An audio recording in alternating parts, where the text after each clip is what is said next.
आखिर 299 लोगों में से ही बाबा साहब को संविधान निर्माणक क्यों कहा जाता है? आखिर बाबा साहब ने बुद्ध धर्म को ही क्यों अपनाया और कितने सालों के संघर्ष के बाद बाबा साहब को संविधान निर्माण में महत्वपूर्ण भूमिका मिली? आज की वीडियो में आप सभी को इन सवालों का जवाब मिलेगा। जब भी संविधान की बात होती है तो एक ही नाम सबसे पहले आता है और वो नाम है डॉक्टर भीमराव अम्बेडकर। लेकिन यह बहुत कम लोग जानते हैं कि संविधान सभा में 299 लोग थे। आखिर इतिहास ने बाबा साहब को ही संविधान निर्माता क्यों माना?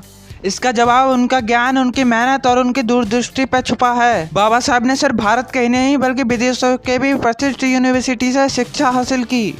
उन्होंने राजनीति, कानून और अर्थशास्त्र जैसे विषय में गहरा ज्ञान हासिल किया। उन्होंने विदेशों के संविधान का कई सालों तक अध्ययन किया ताकि भारत के लिए ऐसा संविधान बनाया जा सके जहां हर नागरिक को बराबरी का अधिकार मिल सके और सम्मान मिल सके। जब 19 अगस्त 1947 में प्रारूप तैयार करने के लिए ड्राफ्टिंग कमेटी बनाई गई तब बाबा साहब को उनका अध्यक्ष चुना गया। यह जिम्मेदारी उन्हें किसी सहयोग से नहीं मिली बल्कि उनके संघर्ष और उनके मेहनत के कारण मिली। अब बात करते हैं संघर्ष की। बाबा साहब का संघर्ष बचपन से ही शुरू हो गया था। स्कूल में भेदभाव और समाज में अपमान और हर कदम पर कठिनाइयाँ, लेकिन उन्होंने कभी हार नहीं मानी। उन्होंने शिक्षा को अपने सबसे बड़ा हथियार बनाया। लगभग उन्होंने 3 दशकों से भी अधिक समय तक उन्होंने सामाजिक न्याय और समानता और अधिकारों के लिए संघर्ष किया। संविधान निर्माण की व्यवस्था में से एक बने। इसी लंबे संघर्ष और ज्ञान के कारण और सबसे बड़ा सवाल है, आखिर बाबा साहब ने बुद्ध धर्म ही क्यों अपनाया? उत्तर उन्होंने खुद अपने जीवन से दिया।